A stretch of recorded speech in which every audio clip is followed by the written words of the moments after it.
वाक़या मेराज में आपको जब सारी की सारी जो है वो सातवें आसमान पर आप पहुंचते हैं तो फिर आपको जन्नत का की जो है वो भी सैर कराई जाती है, उसका मुशाहिदा करवाया जाता है। फिर जहन्नुम भी आपको दिखाई जाती है, उसमें अजाब की सूरतें भी दिखाई जाती हैं। यहाँ पर सवाल ये पैदा होता है कि ये वो सूरतें हैं, जन्नत के अंदर जो इनामात हैं और जो जहन्नम के अजाब हैं, ये वो चीज़ें हैं जो कि क़यामत के दिन बर्पा होंगी। और चूंकि क़यामत तो अभी आई नहीं है, तो वहाँ पर क्या वो तमसील के अंदाज में पेश किया गया था या वहाँ पर वाकई लोग मौजूद थे? इस पे ज़रा वजाहत कीजिएगा। जी, इसके अंदर भी देखें, ये जितनी भी चीज़ें क़यामत तक आने वाली लौह महफूज में तो सारे सबका अक्स कहीं ना कहीं मौजूद है, तमसील है, वो तमसील है सारी। और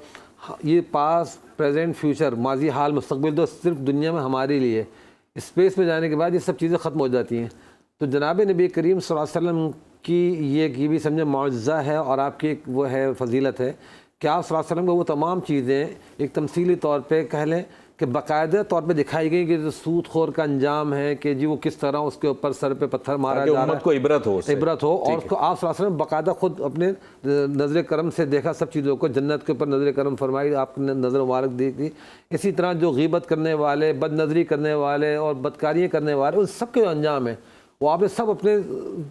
यानी बिल मुशावा उसका मुशाहदा फरमाया। और मुशाहदा फरमाने के बाद हज़रत जिब्रील से पूछते भी गए कि भाई इनके साथ ये मामला क्यों हो रहा है, और वो मुशाहदे के तौर पे बताते भी गए कि भाई कि ये चीज़ फ़लाँ की सज़ा इस तरह कि इन्होंने ऐसा किया था तो इसलिए इनको ये सज़ा मिली, ताकि उम्मत को आप आके बाकायदगी के साथ, वैसे तो ज़ाहिर है आपको तो इल्म यकीन बिल्कुल था, ऐनुल यकीन, हक़्क़ुल यकीन, इल्मुल यकीन सब था, उम्मत को आके आप आगाह फरमाएं कि ये अंजाम है फ़लाँ फ़लाँ बुराई के। और उसमें ख़ास तौर पर हज़रत इब्राहीम खलीलुल्लाह से जो मुलाकात हुई, वो सारे बच्चे जो जन्नतियों के हैं या छोटे बच्चे मासूम जो इंतकाल कर जाते हैं उनके गिरदो पेश में जमा है।